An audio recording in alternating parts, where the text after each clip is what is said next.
Welcome to the Buy Box Bandits podcast.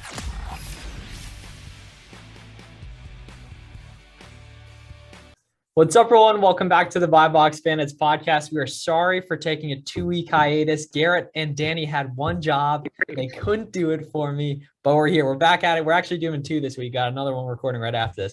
But FBA Michaela joins us today, who is a rising star in the space. Garrett and I have been lucky enough to get to know her the past few months, to see her do some cool numbers.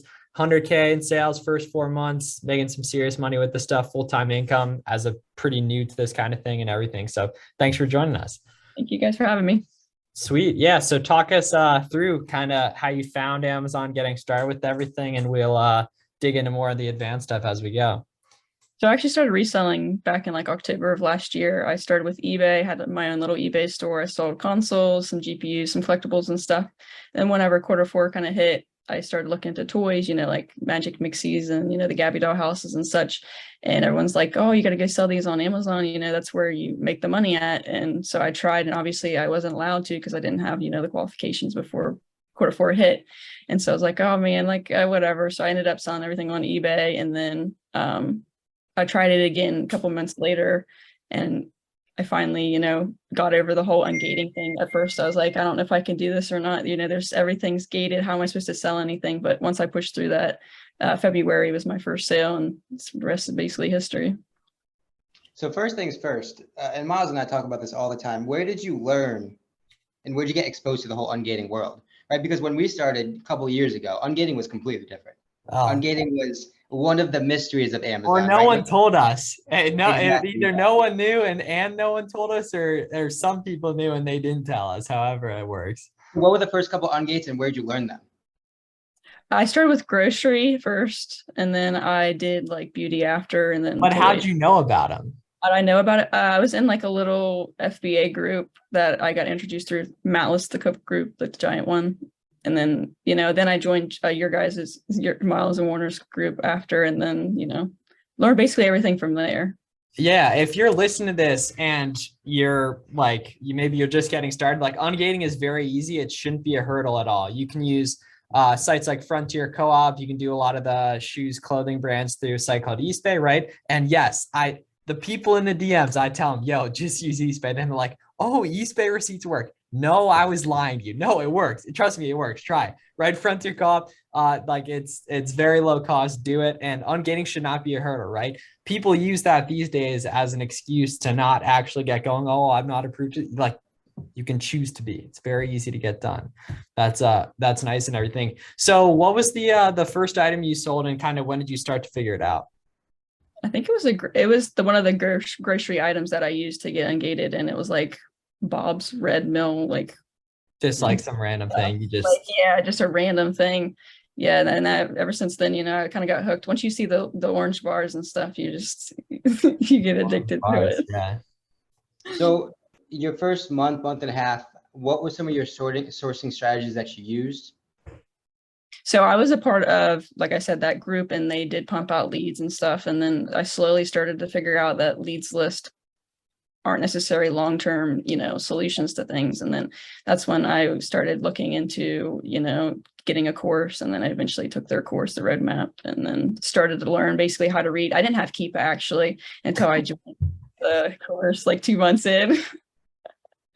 So yeah, it was really a big game changer for me. Well, yeah, and you learn as you go, right? It took Garrett and I a lot longer than that to learn everything. And it's nice too, because I've said this before, and some people agree, some people don't. I think it's easier to learn these days, just because there's a lot more like out there. Like, I mean, Buy Box Bandit, people, if you're listening to this, you're listening to Buy Box Bandit. So I'd say a decent resource in terms of stuff, but there's just a lot out there in general, right? No one used to know how to do ungating, all this kind of stuff. Like oh my gosh, I remember how I didn't think you could sell anything merchant fulfilled because you wouldn't get the buy box. And now like today I probably sold like 20 items merchant fulfilled or something. And I'll have some 100 days next month with back to school and everything. And it's so interesting, like the way how so many people have assumptions about the stuff without having actually done it, which is kind of like an interesting like human psychological thing. But like when you actually do it, you realize like, and we were talking about this in the group chat the other day with like people who make content. You can tell who actually does it by like just the way they talk, what they talk about and everything. And then the nice thing is that it is very simple once you actually learn how to do it. Just like getting in the game and everything. And so this is a question I know what answer you're going to give, but it's very valuable for people. So what's the difference between how you source now versus how you source back in the day, which I assume is a lot more effective now, but what's really changed and everything? Just think we can give a lot of game to the audience on that. Being able to effectively read a keeper is like the number one thing, and kind of like, you know, fine tuning my sourcing skills to where I don't spend as much time doing them now, because I kind of know what I'm looking for. Like you just kind of get an eye for things. Like I know if I like browse through somebody's store, I can kind of pick it up really quickly now that like, okay, I can't find that at that price. And I don't have to go in and do every single one trying to figure out, you know, just it's just so much easier when you kind of get an eye and figure things out on your own. Yeah, getting rid of the losers quicker than, or getting through as many losers as possible and finding winners. And two, the nice thing is like with SellerAmp and everything, you can see their review counts. You can also, when you're scrolling through, you can brand filter. I do that. I can't even tell you. I don't think I've ever, or at least not as of late, just scrolled through everyone's random stuff. I always brand filter and category filter because I know what I'm good at finding, right? Or at least right now on stuff. And that's where my time is best bet in terms of I have a good chance of finding this kind of stuff. And obviously different things come up and everything. But he'd say, and I was hoping you were going to say effectively using coupons and everything. I hope you'd agree with yeah, that. that's I mean, that's a huge thing that I did forget on. But yeah, also learning how to use coupons, because I never used any coupons. They're hard to find. That's the thing, is a lot of them are, you know, they took, like Garrett and I've been doing this. There's some coupons we've both been using for over a year, and they've literally just been around. I remember this one actually doesn't exist anymore, but it was on Rack Room Shoes, and February of last year, or it doesn't work on the big brands, but February of last year, I was like, damn, I hope this works next week. And it's like still up. It's still up today, 18 months later on stuff. But the nice thing is, right, sales are finite, right? 4th of July, Memorial Day, that kind of stuff. But coupons, they make them harder to find, right? Just for whatever reason, a lot of sites just do have them on stuff. But once you find them, they tend to be evergreen. And that's where major barriers to entry. This is actually going to end up being like a really good, I guess, like advanced OA sourcing like session, I guess, talking about this stuff. But that's really, really helpful, taking advantage of the coupons and everything. Definitely. 100%. Take us through what you look for in a product. Do you have any specific numbers, ROI percentages, margins you look for, sales per month? What sort of numbers do you look at when you're looking at a product? So everybody asks me this question, and I'm just like, it's not black and white for me. It's totally dependent on like what category I'm sourcing under, and there's all kinds of variables. Like, you know, I try to shoot for 30% ROI. I'm pretty sure everyone pretty much shoots for that, but that doesn't mean that I'm going to, you know, neglect something that's 20. Like if I can sell an item for $2 and I can sell 100 to 200 a month at 20% ROI, like why wouldn't I take it? You know, I mean, some people scoff at $2 profit. I'm like, well, I'll take it. I'll sell $200 a month. Don't worry. You don't have to. And if you're not doing your own prep, whether that's like helpers, employees, like prep center, whatever. And two, Garrett and I love this term, the ease of purchase, which I think I coined myself, but we love that. Talk about that, Garrett, that metric, which is tweeted this before, but it's the most underrated metric when people think about sourcing. Yeah. I mean, too many people, when they're talking about sourcing, it's just velocity and how much you can make per unit. But the third factor in the whole conversation is ease of purchase, right? Because the point is, if I can go onto a site, order 50, 100, 200 units a day without any sort of concern. Yeah, once a week, once a month type stuff. Yeah. That, even if that margin is less, beats and trumps a product I have to sit there and loop 3 to 5 units per order with the question that some of those may get canceled. Right. So the ease of purchase is just how fluid. And this is kind of where OA and wholesale kind of blend together. Oh, yeah. Right. I look for myself and Miles as well. We treat OA a lot of times just as wholesale would. Right. It's high volume, high ease of purchase, as in I can go to a site, order hundreds and hundreds up back to back with no issues and just continue to run it. Right. So a lot of people kind of distinguish between OA and wholesale, but my ideal OA is sort of that hybrid model of OA that's sort of mimicking how wholesale would act. Yeah. And two, when you have less listings, or at least some you're going hard on, you reprice differently, and your competitors tend to be more serious because there tends to be less of them, but they have more quantity. So pricing tends to be steady. And this is a blanket statement across the board, but we've seen that there's SKUs Garrett and I can, like, we can say each other, we know exactly what we mean, saying some of the names of these different SKUs, literally just like little parts of the ASIN and stuff that you pick up on over time. And it's the same thing with sourcing, in that when you're in the game for a while, you pick up on stuff, you just see things other people don't. And that's where, like, we've been talking in a group chat we have together, some of the different like coupon strategies are so complicated. I'll tell them to some people that are new and it just won't make any sense. And then it becomes second nature when you do it a lot. And that's how a lot of this stuff works. And that the more you do it, the better you get. And that flywheel effect of the more you do it, the more money you make, the more fun you have. Your output per hour goes way up too, right? You meet people, bounce ideas off each other, and everything like that. That's another segue I'd like to get into. Talk about how, you've been able to meet some different sellers and everything, and, stuff that's come out of that and everything like that. Yeah, when I first started my journey, I never imagined that I'd get on Instagram and Twitter and start my own YouTube channel and all this. Like, I was kind of like, I'm a big introvert, so like all this stuff really isn't my type of thing, but I've really grown to love it.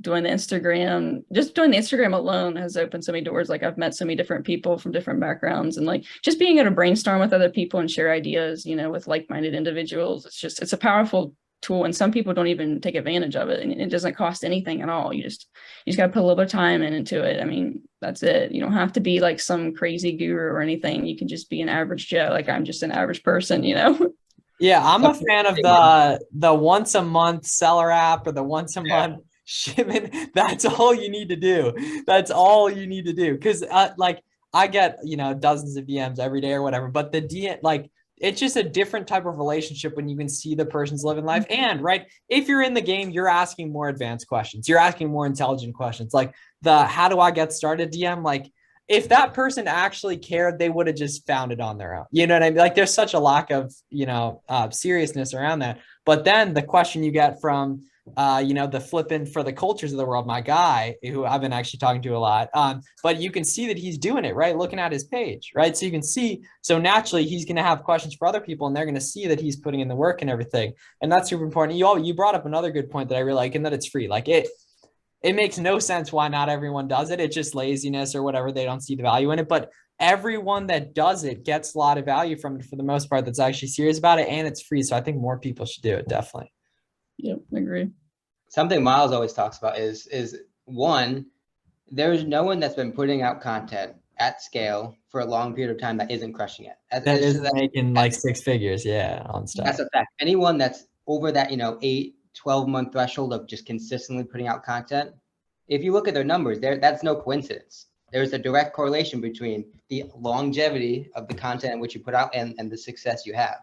And something Miles also likes to say is that OA is just a group project, right? Like, life is, but OA, damn, I got to tweet that. Once you get your homies that you're riding high with, it becomes a group project.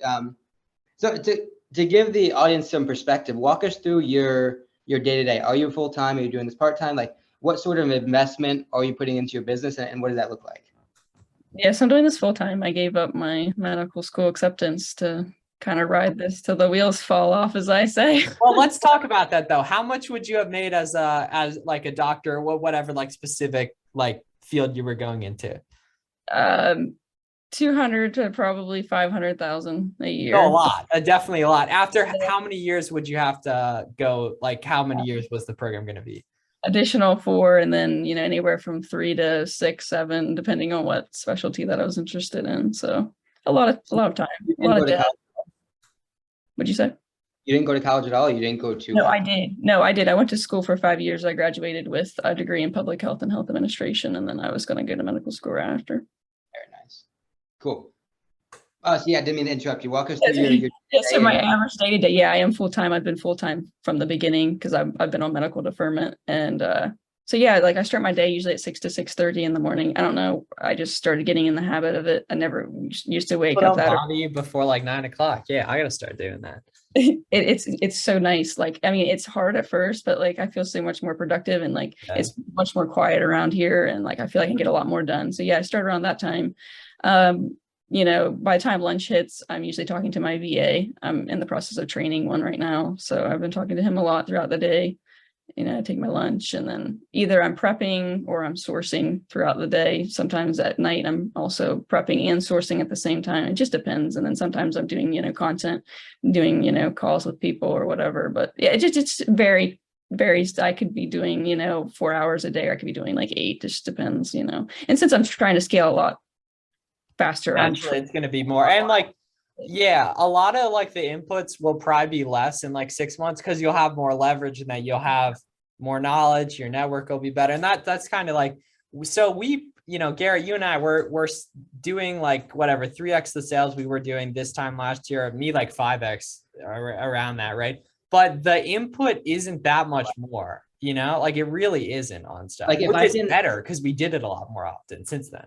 if there's one thing I can say to someone just getting their kind of hands dirty with Amazon, it's the power of restocks. It's the power of replenishability, right? When you have a SKU and you can continuously restock that SKU, the value of that time exponentially increases. And right, that's where this business gets really fun is you see guys like Miles and myself putting out all this content and you're like, well, when are you sourcing? When are you doing all this? Well, the time is different, right? The time is really different in terms of what it looked like way back when we were just starting, and now what it looks like 2, 3, 4 years now, right? It looks different. So to get back to you, so obviously you're not using a prep center, you're doing everything yourself?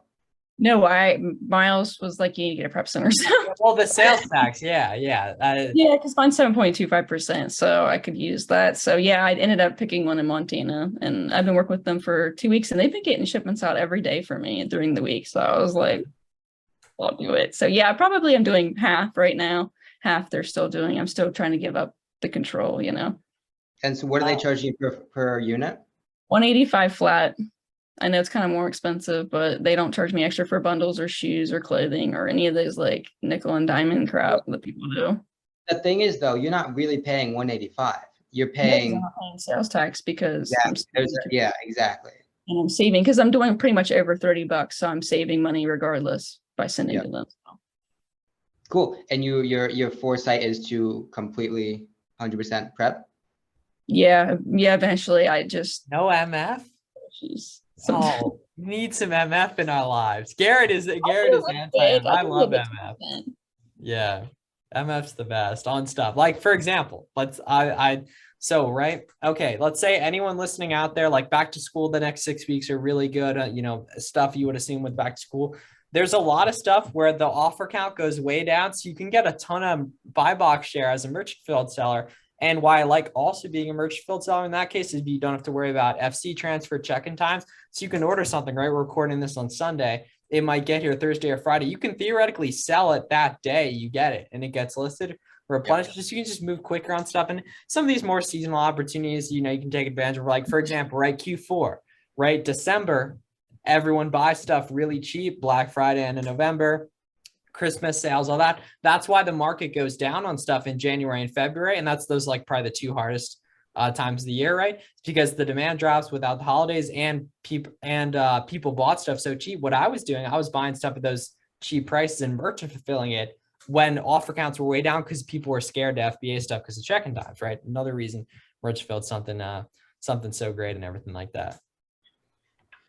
So I'm going to put some pressure on you. What's your goal for Q4? Do you have a specific number you're shooting for? Or? To pay off my student loans in full.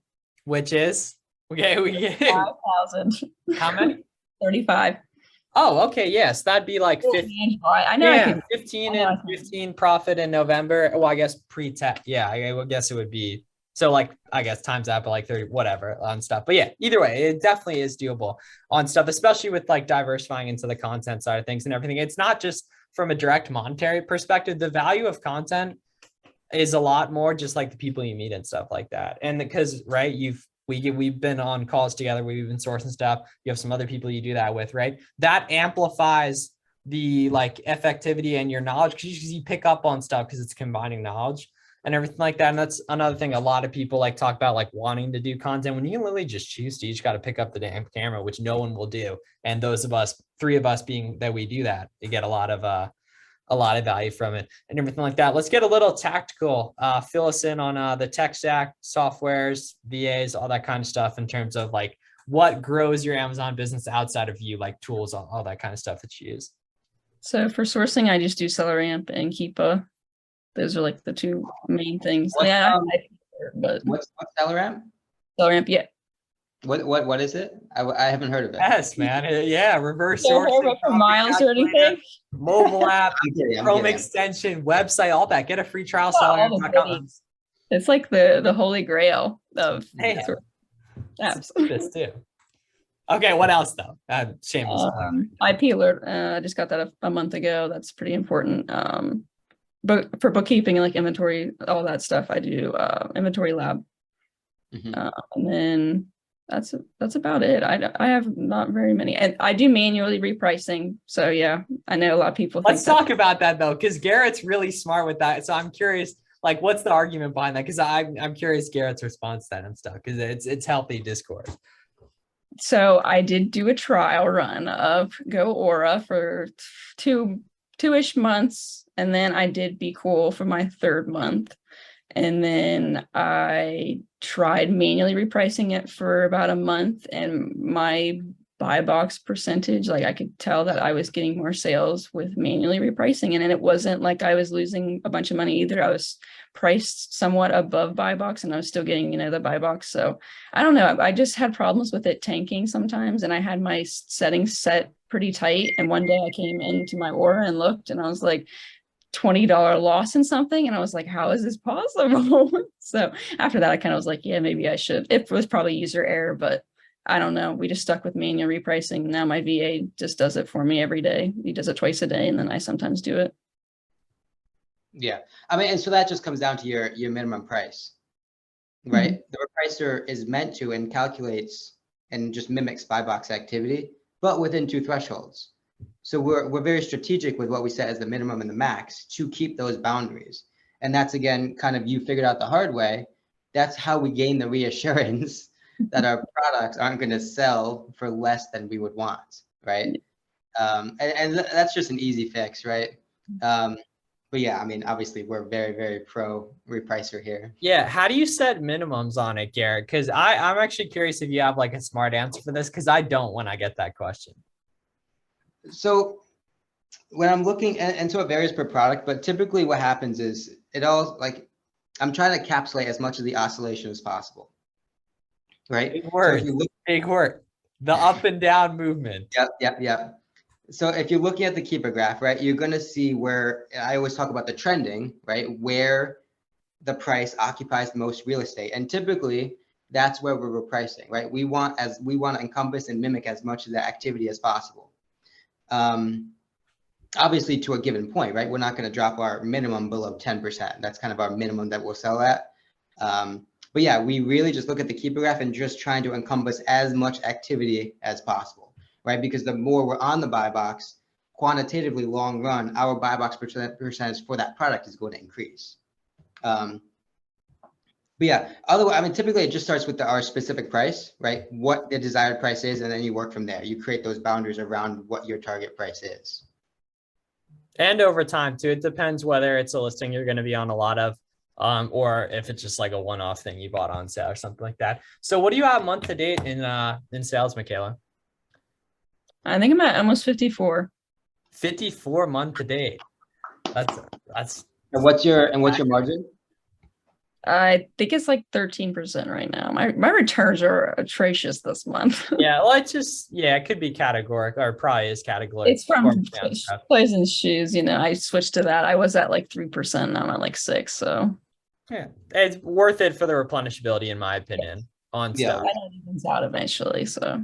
And then I'm curious, what was the original goal when you started? Like, are you just the kind of person that just like selling stuff, or did you want to go really hard and make a bunch of money, or were you just like trying it to try it?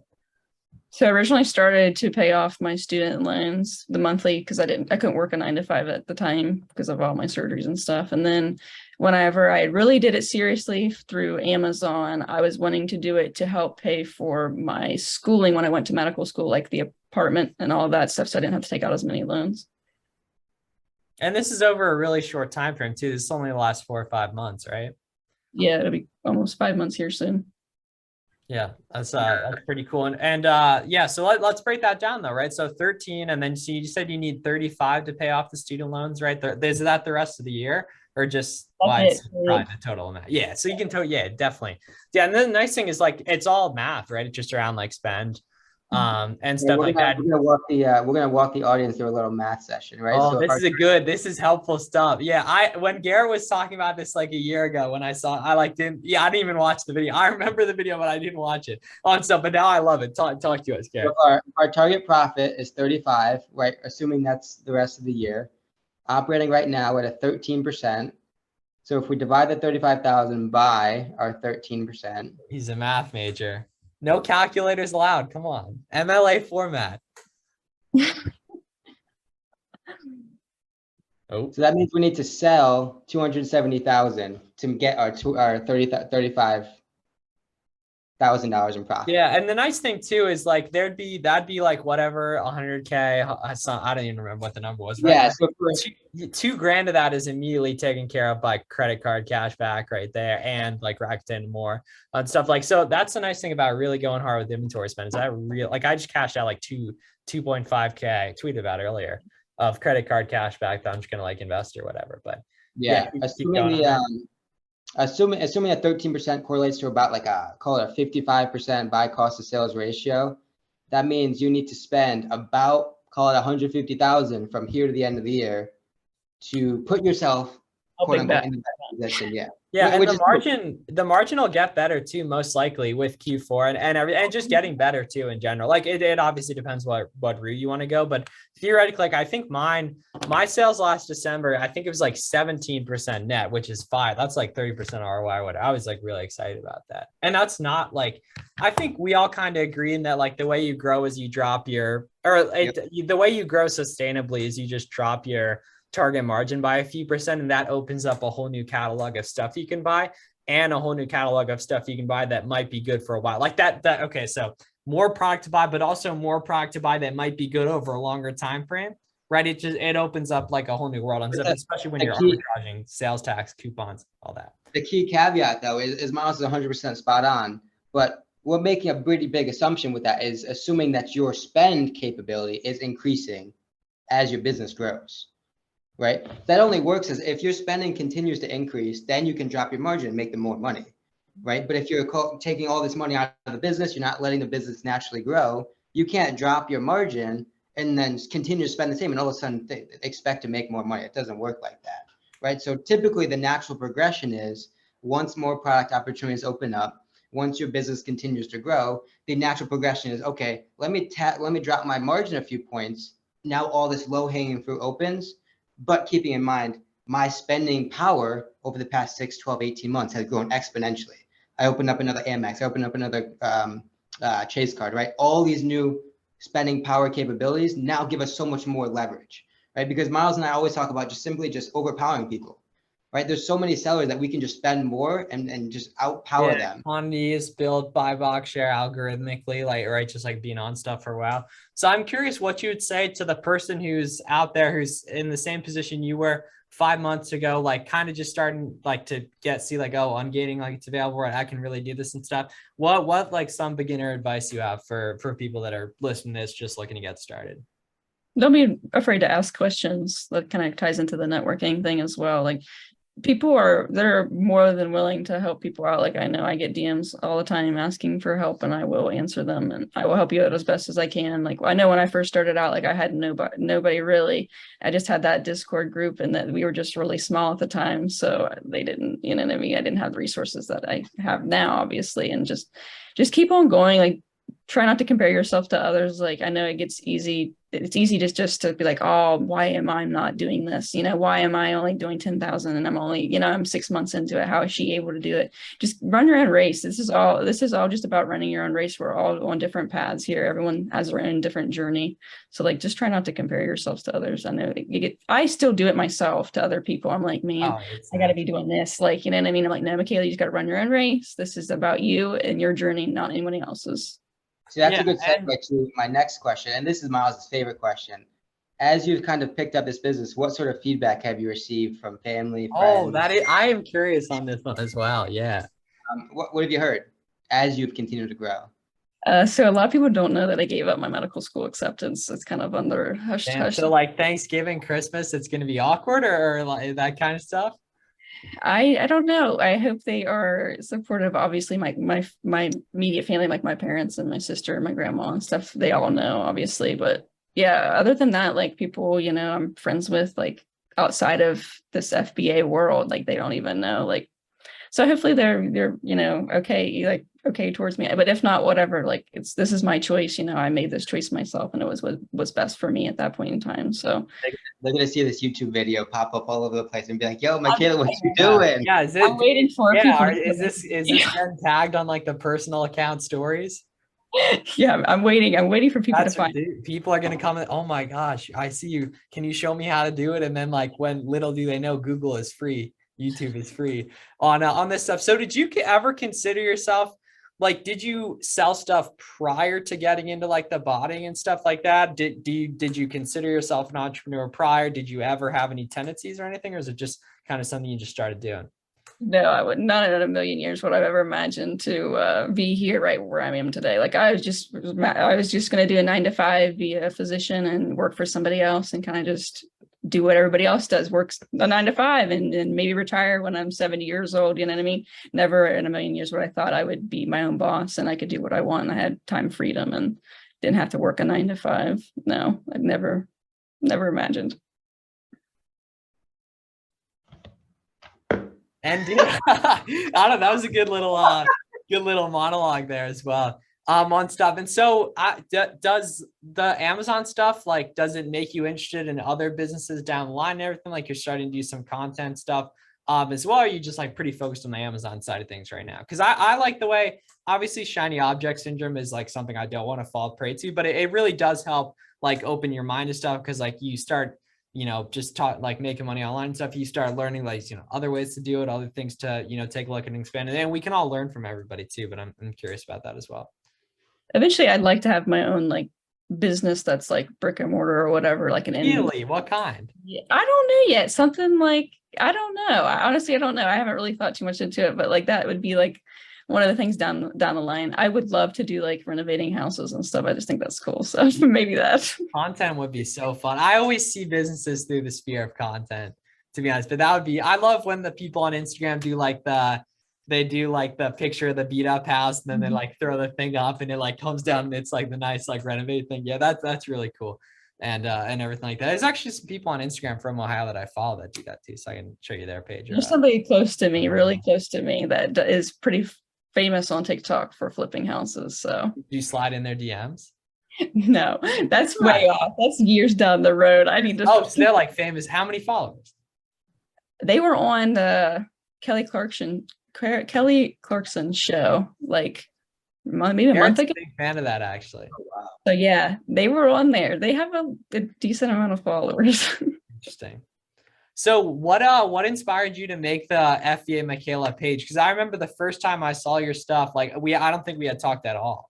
Like I don't think we had any mutuals or anything like that, but you just came out of nowhere and tagged like Warner and I in the first picture with some bars and everything. So what really inspires you to get started with that quickly and everything? So when I joined the roadmap, you guys always preached about making a mastermind. And I saw somebody post on there about wanting a mastermind of like East Coast people. And I, messaged them. East Coast? No, not what I call East Coast. Garrett, what do we think of that? Midwest. Ohio. No, but that's crazy. Is that like, there's some like, like Ohio's far from some Midwest state. Like some states I would consider Midwest. If I say anything, I'm going to embarrass myself with my lack of geographical knowledge. Oh no, oh man. At least I know it's somewhere in the middle. It's right next to Pennsylvania to the west. Yeah, you got to play the game. This is actually a fun thing for anyone listening as well. There's a game where it like tells you, it like puts a dot on the US map and it's like, guess which state this dot is in. That's fun. I used to play that all the time at a job I worked at a few years ago. It's a fun challenge. But no, I made that mastermind group and he's like, hey, we're doing it on Instagram. And I was like, okay, I don't have an Instagram I have a personal Instagram. But I was like, I don't have an Instagram for you. Had no other, it was either mixed business and yeah. Okay. I was like, I don't really want people seeing my personal stuff. Yeah, exactly. Right. That was the same thing I went through in like early 2019. It's like pretty much you had to go one way or the other. And I knew the people who currently followed me on the the personal page, not much good would have come out of it. That people just like wouldn't have cared, and they would have made me self-conscious about stuff and everything like that. Well, the people who do Amazon do care, and they want to learn, and they want to connect on stuff. And it's at least most of them. It's a beautiful thing and different stuff. 100%. Miles, want to bring us home here? Yeah, absolutely. So if you had like anything you could do differently when you were getting started that would have gotten you to where you are today quicker, and you've gotten there pretty quick. It's when we talk to the people that have like really gotten after it fast on different things, it's interesting to hear if they even have an answer for it. But is there anything you would do differently? I probably would have invested in more resources quicker. Like I waited till about 2 or 3 months to invest in like a course and stuff. And I know like there's some people that are against courses and stuff, but and like, you know, coaching and all that jazz. But I don't know, like if you're making the profit and you can afford to do it, then I don't see any problem, you know. I mean, I don't have a course to shill or anything. I don't have, you know, but I honestly would have done it a lot quicker if I could go back in time. And I feel like I would be even better now, but you know, it's all part of the game. I mean, and this is a plug for Miles, but I don't even consider that an investment, right? It's if you go through the it's not like $5,000. If you don't like it, Miles will give you your money back. If you do that's the big thing. Yeah, on all that kind of I stuff. don't even think it's any sort of risk. Like if you don't like it, get your money back. If you do like it, you've already made that money and exponentially more. So it's like it's whatever. But anyways, cool. All right, plug the socials here. They'll be linked below as well. Twitter, Instagram, and YouTube are all FBA Michaela. So sweet. Yeah, cool. That's fun stuff. We'll have to do another one of these. You know, I don't know. I like the title of I don't know if we'll use that on this one, but I like the title of like online arbitrage to pay off student loans, like online like woman pays off student loans with online arbitrage. Oh, that's good. December 2021, January 2023, December 2022 episode. No. But cool. Yeah. Thanks for coming on. Absolutely. Yep. Then thanks for listening, watching, viewing, subscribing. Sound like Logan Paul on that, but yeah, appreciate you guys doing all that. And we'll see you guys for another episode. Thanks a lot.